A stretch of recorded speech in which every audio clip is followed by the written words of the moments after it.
Hello, everyone. Welcome back to another of our weekly test and validation meetings. Now, I was having a discussion with someone last week, and I was planning on suggesting a change for the status updates and generally how we deal with the meeting notes, because usually like people are talking, I'm kind of asking various people like what their statuses are and all of this. And then me or Vincent, usually, thanks Vincent, writes meeting notes like in the document. So I was thinking like if we can try a different thing for a couple of tries, I guess. Like this, I just posted the meeting notes document in the chat. So for this time or next time, rather, it would be useful if people who have updates actually add the updates like in the meeting notes, and I can then go through them and like we can have a discussion in the call. If you don't have access to the document, just ask for it, and I'll click the necessary buttons. So the idea is to pre-populate the meeting notes and then you have a call. Yeah, like the status, we're still gonna talk about the status items, but like if you want to write like one line for every person who writes their own one line there with like the updates and items for the agenda for the day, right? If anyone wants to discuss something in particular. Because usually, like I've seen in the last couple of meetings, the agenda is usually empty. So I need to figure out what to poll and talk to people separately. So maybe this makes it a bit more efficient. And the protocol assumes that if someone doesn't have an update, they just don't add anything, right? Yeah. Okay. All right. Well, for this time, I guess we'll do the same thing. So let me name some names. Igor, updates on memtester. Anything you want to share? Yeah, memtester. As I promised, I have published a prototype of memtester. It's on a side branch in the memtester repo. It's fully functional, so if you are curious, you can try to run it, but it's missing a few features, minor features. One is passing parameters to memtester, and well, the other two things are not features, but something that I need to do. I need to write a README file, and I need to write some tests. But other than that, I would say it's almost done, like 90% done. Right. So this is the parsing of the output method, right? It's not Correct, inclusive. right. Oh yeah. Okay. Okay. Cool. Thanks for the updates. What is this? Go. Quick question to Igor. Igor, a couple of meetings ago, you mentioned this was, I believe, version 4.6. But Right. the update you provided last time made it sound like it was actually more flexible, that you could actually apply this across, since it's regular expression based. I mean, it depends on the changes.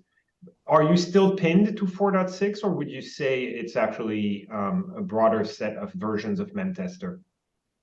Okay, so it's not purely regular expression based. It's a little bit more complicated than that. But regarding other versions, I want to try it with other versions. I only tried it with version 6, but the parser can be sort of extended so that it supports more versions. Do we have a list of versions that we need to support? Yeah, that's I don't think we do. I think every company uses different versions and reserves the right to update that version. We can compile one, but I can Then the one we use, but I mean, this is not a parser problem then. If every company uses their own version of memtester, I mean, you cannot even include it in the diag, right? So basically, well, I mean the open version of memtester, right? But depending on the Linux flavor that's installed, I'm guessing the package manager might install a different version of memtester. That's true. That's true. Well, I think I can just test it with a few latest versions, like say 3 latest versions. Does it sound good enough? I think any feedback on the spread of versions would be useful in general. Yeah. So it Okay. would provide a sense of reliability of the. I remember you mentioned that you wrote an actual parser with Lek and Yak, right? So so we can see if how reliable that is. Yeah, right. I mean, if the output changes significantly between versions, then it's hard to write a reliable parser. If it's something insignificant, then it will consume it without any problems. Okay. We will see. Let me test it with more versions. We will see. All right. Thanks, Igor. No problem. So I'll note on that. Dan had some opinion about this as well, but Dan isn't gonna join today. So we may iterate on this a bit more next week. All right. Thanks, Igor. Next up, wanted to ask like Daniel or Vincent, do we have anything scheduled for this group in regards to Fava? So I am planning on working next week on the integration of your latest library with Fava, and we can definitely show that to this group, the type of messages produced. And the intention is that a lot of or the current existing tests of Fava will be able to automatically produce a strong subset of the OCP output automatically. After that, we will need the test writers to extend the usage of the library to make use of the full functionality. All right. I get it, but for this group specifically, I guess this is kind of contingent on the open sourcing aspect, which isn't in any roadmap right now, correct? Yes, there's no specific timeline that I know anybody in my group is working on for the open sourcing of Fava. Okay. Vincent, are you aware of anybody that is working currently on open sourcing Fava? We're in a very limited so it's not open source, but there are select expanded non-meta contributors to Fava that pave the way towards a public open source. But since we're in a public forum here, that is not yet in the works. But there is, if anybody were to be interested in contributing to Fava, we are partnering with select folks and organizations. I also want to add to Daniel's point that, yeah, we also do not currently have somebody that's picked up what Igor, for example, is doing for memtester, what Dylan did for SAT. This has been the plan, and it is unfortunately running behind. The intent would be to have FIO or the like, and I know Venkat is. I don't see him on the call today, but hopefully we'll be stepping into that space and helping carry that forward. But on the Fava side, explicitly, this is running behind. All right. Thanks for the update. Yeah, Venkat isn't joining today either. He let me know earlier. Okay. Karen, do you maybe have any updates for the SSD topic? SSD topic. No, what updates are you thinking of? Yeah, the GPU diagnostics, yes, but no. Okay, nothing. that's good as well. So any updates basically? Yeah. So GPU diagnostics, we're looking to spend some time next week investigating how we can use them within Meta next week, and in particular the just across the different toolings, and also the SMEs from the hardware point of view for GPUs to see what are the requirements Meta has. So we should have an update, probably not next Thursday, but the following Thursday. Yeah. If you need help, let me know. I'm Francesco.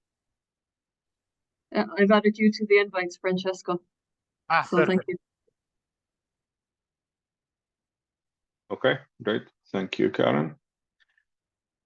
Hua, is there anything new on your LMT tool that you want to share?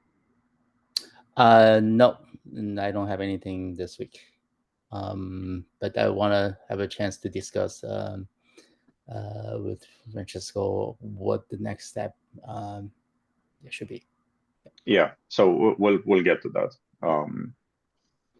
Okay, so the last that I see on my screen for updates is Satish.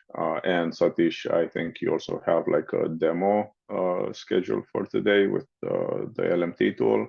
Right. So status and demo, it's all yours. Okay. Yeah, status is pretty much the same thing as last week, meaning I'm trying to put together a proposal for integrating the OCP of compatible output into the diagnostic binary. So that's still work in progress. But I have a rough draft to review. Probably we can review it at the end of the demo if time permits. But yeah, I think we can get started with the demo.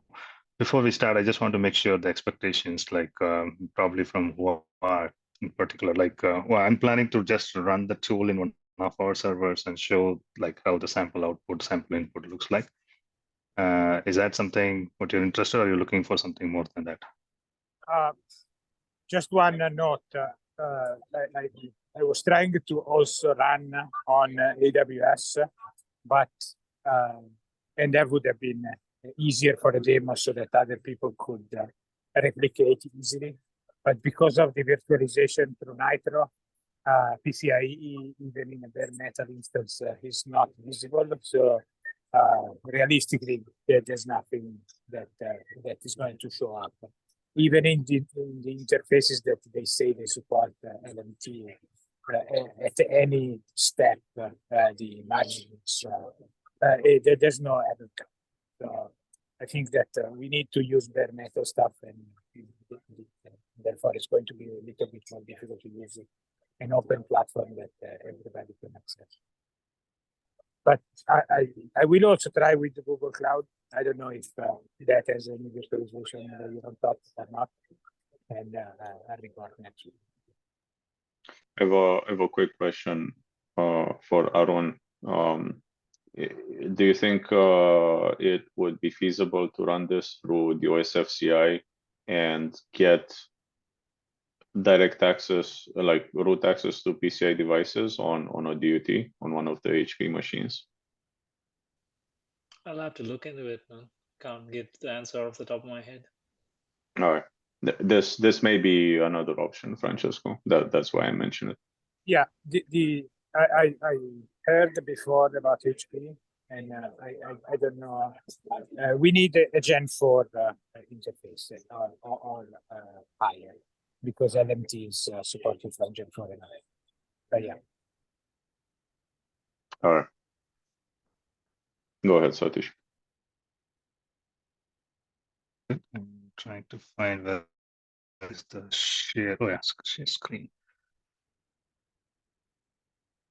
All right. Can you see my screen?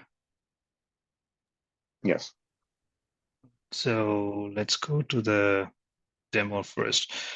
So what you're seeing here is a two screen. One on the left side is the sample input to the tool. Like sample input consists of a bunch of groups, and each group has like a name, like a description, and then followed by a list of PDFs. In this case, we are having a list of ASIC PDFs pointing downstream, pointing to the upstream port, and then we have a particular receiver number to be margined. In this case, receiver ID 6 is the upstream port receiver. And then you say what type of margin, like is it timing or voltage, and then what direction. And then at the end, we say like how many steps, like what are the steps you want to margin at. So in this case, I have a 1 and 10, like, so the tool is going to run this whole BDF and all lanes inside the BDF at step number 1. And after that, it's going to run the same thing at step number 10. And then it's going to print the results out. So similarly, we have a different groups. The first group is for the ASIC upstream port, and second group is the ASIC downstream port from the switch side. It's pretty much the same syntax. Sorry, someone was saying something? Okay. Just because there was a question last week. So these groups, the intent is that we run parallel in each one of these groups. So when we run the tool, we start LMT process on each one of the lane, on each one of the BDS on this receiver. And then after the dwell time, we collect for all of them. So this is the extent of the parallelization. Once we have so this is the input for a particular DUT. Like this is a static input, meaning we have options of providing this via the local file or some from the DC infrastructure, things like that. So we have options for both. So on the right side is a sample unit we have, and then you can see it's just a Python path file, and you can, the current version is 1.2, which is integrated into GitHub. And then the sample help section is, maybe you can close the left side now. Yeah. You so have a here. question. You have a question from Daniel. Sorry. Hey, Daniel. Oh, sorry. It was a quick question on the left side, actually. Okay. The margin steps of 1 and 10. Is that a fixed number? When you said that the margin type is timing, is that margin steps a fixed number of parts of a second, or what does that 1 and 10 actually mean? Okay, so yeah. So 1 and 10 are actually the steps as defined by the PCI specs. And the interpretation of a step requires looking at other data, which we do collect during the collection.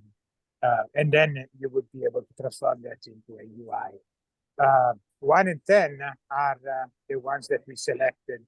What we want is, for example, to get all the really, really bad devices that have a margin of 1. And then the second threshold is the one that we can use for experimentation in our data center without having to switch the entire space of the steps. So the idea for us is that we will have one threshold for a pass and fail criteria, which will be the lower number, and then one for experimentation, so that we can gather data at scale, where we can change the second one, which is the higher one. But you can say 0, 1, 2, 3, 4, 5, 6, 7, 8, and do a real sweep. You can do every other one if you don't care about granularity. You can only do step 8 if you believe that that's all you care. And so the JSON allows you to do that. It's a list, and the list has to have at least one element. But that 1, for example, then doesn't mean a fixed number of UI, no. parts of a second. It's dependent on whatever it is, the particular device or the configuration of that device or the speed of the lanes or whatever. It's dependent on a number of factors. It doesn't have a fixed meaning. Is that correct? That is correct. But with the result, you would actually be able to figure out how much of a UI that ends up being. Okay, thanks. I think, yeah, I just want to confirm my understanding. So if it's timing, I think it's a number, the percentage of UI, and if it's voltage, it's a number of millivolt and things like that. So the step is dependent on what is being margined and what direction. Okay, thank you. Sure. So sorry, I was switching tabs when you guys talking. I was trying to find a document which I had it open, the PCI spec, which had a more clear definition of this step, but I couldn't find it. But yeah, it's in the spec. All right, so coming back to the tool, yeah, so the sample configuration, the sample execution looks like this. And again, this is our internal implementation, so it's slightly different from the open source version. For example, here we don't say platform name. So for our simplicity, we just added a platform as a key so that this is used as a key to pick up the configuration based on the platform name. And also we use auto so that the tool automatically detects the platform type and gets the configuration. But in open source version, there is no platform option. It's just a config file, which points to a local config file, which is what we saw earlier, the left side. So this is the config file which the user has to provide. And once we have this config file, the tool, you can say -c, that config file will be picked up by the tool, and it's going to run the test based on the PDFs and margining information on that tool.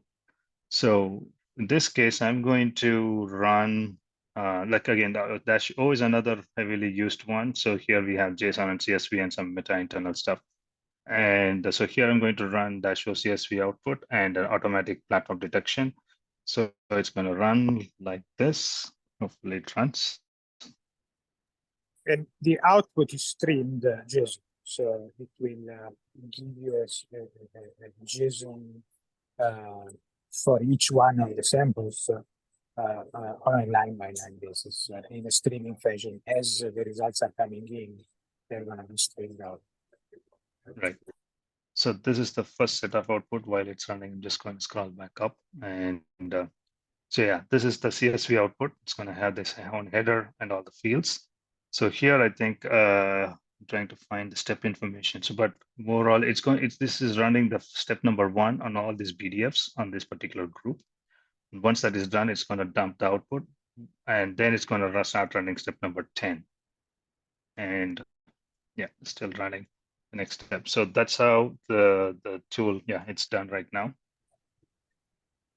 Yeah, and the dwell time in this case was 5 seconds or so. It started up all the PDFs, all the lanes, dwelled 5 seconds, collected the results for the first group, and then for the second group, did the same thing.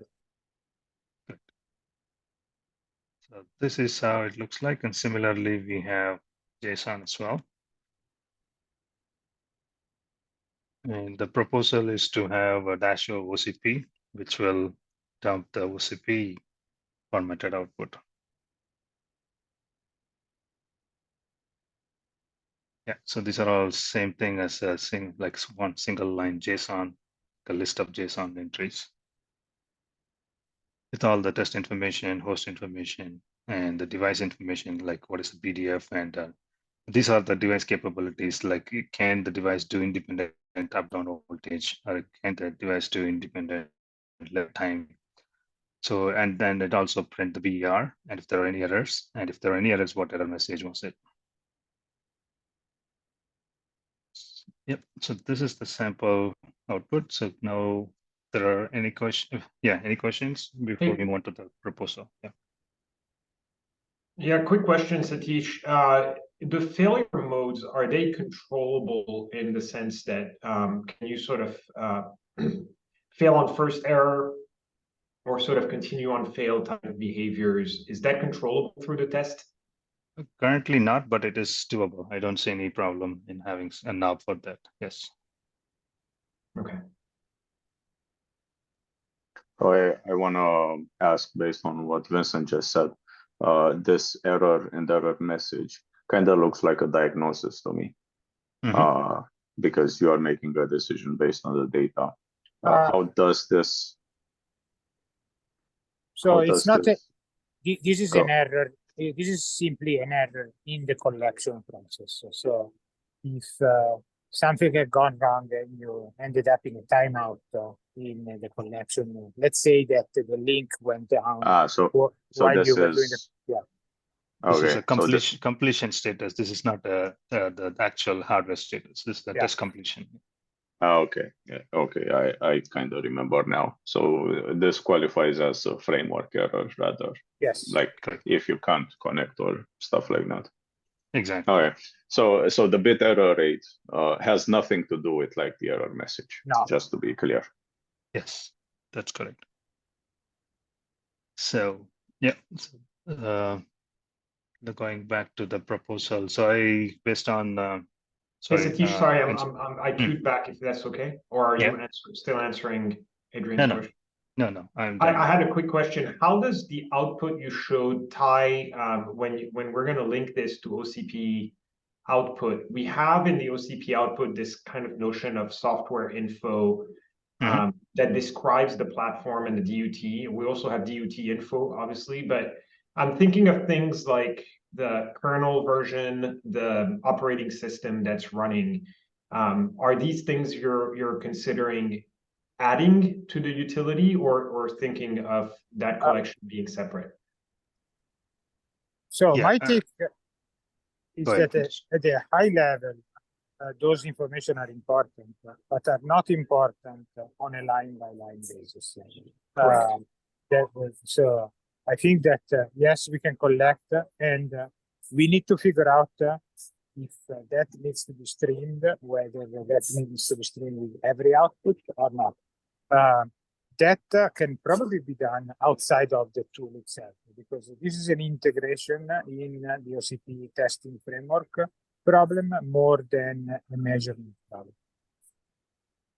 Correct. I agree. I just wanted to hear how you're approaching it. So I agree. This is not something that's going to be on a line by line, but it's a snapshot collection done once at the beginning of the run, and then reported back along with the rest of the output.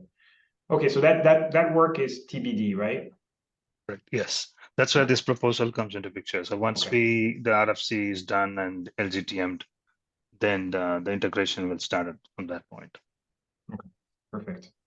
Yes, so current proposal, as I said earlier, was to have something like a -O OCP, and that will print out the OCP formatted output. So here is a TLDR version of it, but I think the longer version is in this document. So you saw the JSON output and then you saw the CSV output. So I'm trying to see how we can merge these two into the OCP component. Like I think the schema version is static. That's nothing the tool is going to change at this point. So this is what you're talking about, Vincent. So the test run artifact. So I'm planning to have the asset ID, host name, model, and all those things as part of the UT information, and probably have all the information, what else, like kernel and driver and all those things will be part of the software infos, and probably we can start populating hardware infos based on that as well. And then, so yeah, these are like headers, test run and test run end. So run end will be based on pass or fail, depends on if all lane errors. If all lanes pass, then result is pass. If one of them failed, the result is fail, obviously. And this is the complete message. So if any lane did not even start or complete the test, then the status is not completed. So it will be invalid based on what we have in the OCP. And so the current plan is, since, as you can see, there are multiple hierarchies here. Like we run multiple groups, and each group has multiple BDF, like PCI devices, and each BDF has multiple lanes, and each lane runs multiple steps. So there are multiple levels of testing going on. So, but OCP, that the standard currently has only 3 hierarchies, actually. I mean, just 2, the step and measurements. I can run multiple steps as part of a test, and I can have multiple measurements as part of the step. So I need to somehow merge these multiple hierarchies into this OCP 2-level hierarchy. And the proposal I was looking at is, yeah, something like this. So the test run artifact I cannot change. It should be a test, the start and end. There is nothing I can do about. In the test step artifact, maybe I can combine like the groups and the step as well. Like multiple groups, and each step can be a test step artifact, and each BDF can become measurement series, and each measurement series element will point to a lane within the BDF. So this is something I need some inputs from Francisco and Daniel, probably the entire team here, like how we can merge the output into whatever we have in OCP standard. Not sure if is there something that you think is missing? Like I don't know if you had a chance to look at the spec and the description of the test artifacts and measuring stuff. Yes. But okay, so is there something that you feel it makes for an incomplete mapping here? I'm not sure. That's why I'm asking. So currently, if you let me see if I can maximize save. And if you see this standard, so if I understand, so at the very high level, we have test run artifact, which is like the header and footer, and that's going to be only one test run artifact per run. Is that right? Generally correct, yes. Okay. So, and then let's come the test step artifact. And this is where I am planning to, since we don't have multiple hierarchies, like here, I need multiple hierarchies, meaning test step should have multiple sub steps, and sub steps should have multiple BDFs, and BDFs will have multiple lanes. At least I need 4 or 5 levels of hierarchy. But since we have only 2 test steps and test measurements, so I merged everything into a test step. Like here, you can see it's the platform information with RxID and which timing, I mean, which margining and which step. Okay, so by merge you mean flatten? Yeah, by flattening, yes. By flattening everything into a single step, and then each measurement is a BDF. Like in this case, I have 2 BDF, 1A and 1B. And then each element, in this case, it's going to be a lane for each BDF. So the question is this okay? Or do you think we can do something in those so we can add more hierarchies within the step? If I remember correctly, I need to look at the schema though. The measurement is associated with a hardware item. Okay. So in this case, I guess your hardware item is the BDF, so the card itself. But it may be an option to consider the lane as being the hardware item or some other level. Right. Like the spec doesn't say anything about how you make these choices. It's anything that makes sense for the diag package. Right. Right. But the thing is, we need to somehow merge these two into these 2 steps. I mean, into these 2 artifacts, measurement series and test steps. Okay. Maybe we can have this discussion internally. I can help you with that, but I feel like in this group right now we're taking time from a lot of people, and this is a technical item. Okay. Yep, that's all I had. Question. Could you share your proposal, that document, so I can understand what you mean by the test step and the measurement? What's the definition of these output? Because I'm not very familiar with the OCP output format. I'm just trying to see, like, from a user point of view, if it fits my need. Okay. Yeah. Sounds good. I think Aiden already linked to that link. Do you need links for the spec as well? Yes, the schema spec for the input and output, that would be really helpful. No, it's just output. I'll paste that now. All right. So while I'm looking for this, thanks for the demo, Satish. Sure. I think the next thing to like tackle right now, and we have like 15 minutes left, is to figure out how a collaboration model between these 2 things that we have right now. So we have an LMT tool from Satish and Francesco, and we have an LMT tool from Hua. So maybe like I don't exactly know how to start on this, but maybe like if you have opinions on how to collaborate between these tools and how we essentially merge them at the end of the day, because we kind of need one, or at least that's something that's going on in my head, and I'm not saying that's the best option. Feel free to go ahead. Yeah, so I'm personally ambivalent. I think that important part was to get at the table and figure out that we had an interest for this measurement and an interest for these tests. In terms of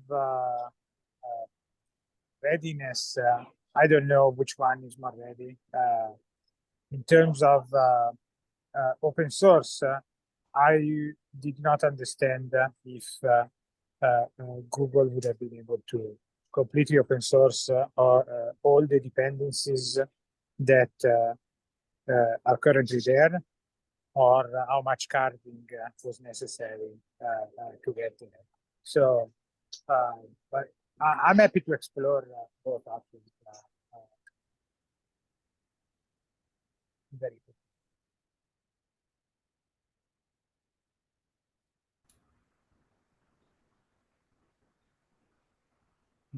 Hello? So Yeah. No. Go ahead, Mo. Okay. Yeah, same here. I don't really care about what tool we use, but I see, for me, I initially developed the tool because I couldn't find one to use myself. I'm actually a user of the tool, and I want others to use the same tool. And because there's different user roles, some are actually just running tests, some are troubleshooting using the test. So I want to focus on how we specify the usage models and the interface, the input format specification and output specification.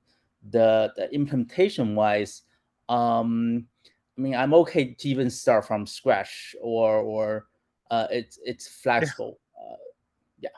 So I just want to make a tool that's user friendly enough, and for all the usage case, yeah, so that it'll become popular. That's my goal. Yes. So in that sense, I have a proposed that if you already have a open source a repository for the schema of the input and output format, we can collaborate on that. Maybe exchange, suggestions, just the details, and work on those the specifications together. And when we get to a point, we can bring it here to give others for review. So there's I'm gonna mention some mechanisms to start with this. First of all, I didn't. It wasn't my intention to put anyone on the spot around this. I'm just trying to figure out how we continue. So mechanisms around this.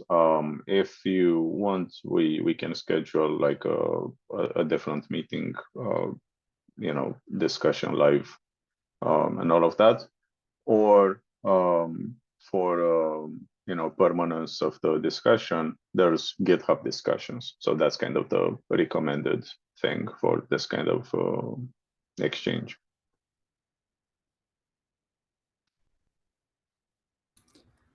Could you add me to the GitHub discussion, or point me to the location so I can chime in? So it's basically similar to the link I just posted in the chat here.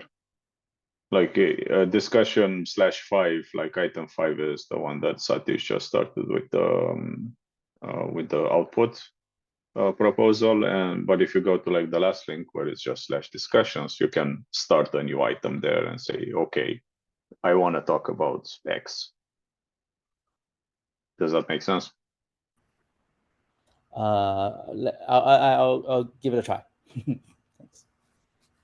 Okay. What I'm saying is, whatever you need, we can definitely accommodate any kind of medium or discussion mechanism.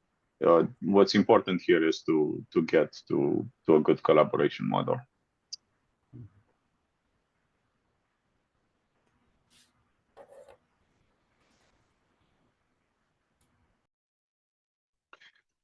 Okay, cool. So Satish, does that answer your questions? Do you have any other concerns? Anything you want to raise for the time being? No, I don't have any concerns. As we planned, I'm just going to continue with the RFC and probably start pushing the OCP compliant output format for the tool, whatever we have in the repo right now.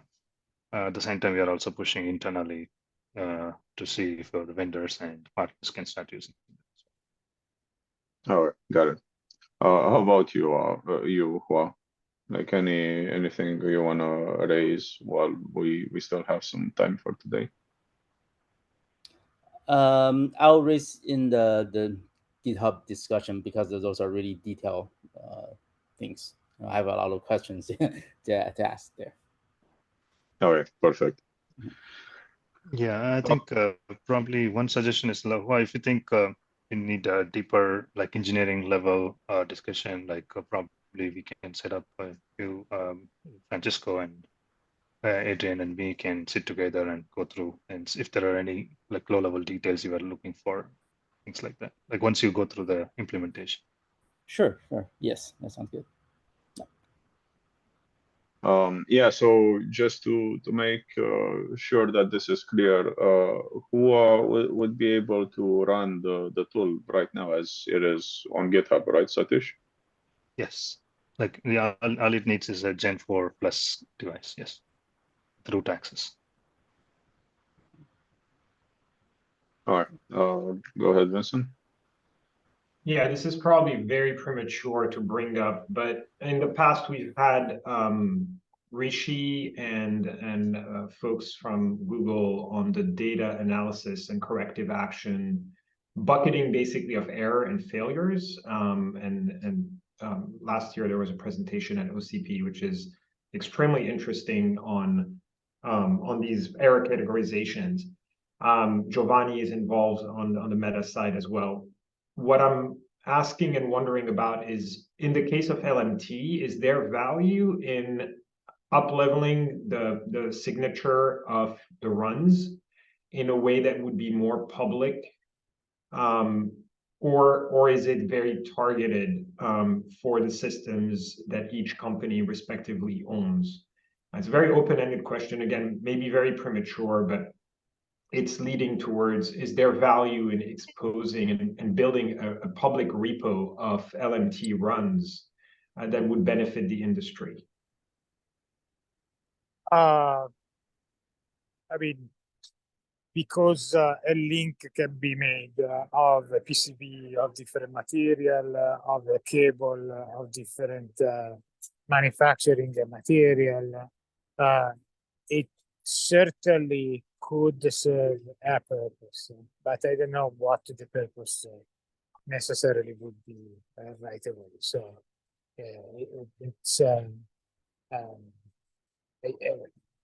it's a system level integration kind of problem, and therefore there is going to be a lot of links that are going to be fairly different. And, it's difficult to it's going to be a lot of data which is going to be difficult to compare. This is at the high level. Okay, not impossible that it adds value at some point, but definitely not something that's very binary and very clearly valuable right away, in other words. So Vincent, if I think laterally, one of the projects we have next week with Risha is to check to see how our error categorization for GPUs works with the GPU compliance checks that Microsoft have created. We may get better signal on how standard things are in a different use case after next week to see, is it worthwhile pursuing it for the PCI use case as well. It's a different signal, it's not the same. Yeah, and you know, I think the vision is a big word for this, but one thing that this builds towards with the error categorization is something similar to what we have in the security world, right? With CVEs and other databases that are shared between companies, where if we build signatures for particular hardware failures, we can all benefit, and that could become a big contribution to OCP in and by itself, right? So mostly benefiting the manufacturers and the data center operations, but I could definitely see OCP test and validation go in that space as part of our compliance commitment. Yeah. So, yeah, that would be pretty powerful. The difficult part is that in many cases you would have to say, I have an Amphenol cable, a retimer from PMC Sierra, and ASIC from this other company, with a service that potentially is built by one guy or another guy, and ultimately exposing all that information so that the data is useful. It's going to be extremely challenging. I never say impossible, but making a company agree that the dirty laundry should be out there for everyone to see, I don't know. Yep, fair enough. It's premature. I understand, Francesco, but thanks for the insights. But you know, it is an interesting thing though, Vincent. Like if you had some AI inference on top of that. No, I mean, it would be fantastic. Don't get me wrong, it would be fantastic to get it. I just feel that the road ahead it's long. So I think it's good to talk about it. There might be obstacles along it. Okay. We have like 4 minutes left. Anything anyone wants to raise for today, or should we close? Adrian, there's something I think we should start raising next week. So OCP Summit is in a couple of weeks' time. And is there any topics that we want to do deep dive in when people are over in San Jose? You know, maybe even organizing an hour or two for particular topics. We have a lot of different streams happening. You know, different components being open sourced, standards that we're looking to align on, and maybe there's other OCP projects that we may want to meet with. So I think I'd like to hear people's thoughts on that next week. So you're asking about meeting in person at the summit? Yeah. And what other projects do we want to contact, or what are the meetings we want, or the outcomes that we want to achieve? Okay, cool. Can you add this to the agenda, like in the meeting notes for next time, please? Yeah, I can do that. Okay, thank you. Okay, cool. So 3 minutes left. I think we can close. So thanks everyone for the very interesting discussion today. And okay, go ahead, Satish. Sorry. I'll let you finish. I have one quick question for the group. Nothing to do with the current topic. Go ahead. Finish your thoughts. So you have a question for the group here? Yeah. Sorry. So I'm working on a different work stream, trying to put together a format or a template for a product requirement document, like PRD. I'm wondering if there is anything in the OCP that can get me started going. Like I'm just looking for like internal for now, but probably it will be shared to ODMs and partners at some point. So we are looking at any tools or any process so that that OCP might have some influence on or might have some oversight on, that I can take a look and see if we can start using it. I'll send you a contact, Satish. I'll Okay. send you some. Yeah. Awesome. Thanks, Vincent. Maybe DJ is good, Vincent. Sorry. Maybe DJ is a good person. To No, it will be more Jia to start, and Jia can. I'll send the info. Yeah. Okay. All right. Sorry. Yeah. No worries. Okay. Thanks everyone. See you next week. Bye. All right. Cheers, guys. Bye.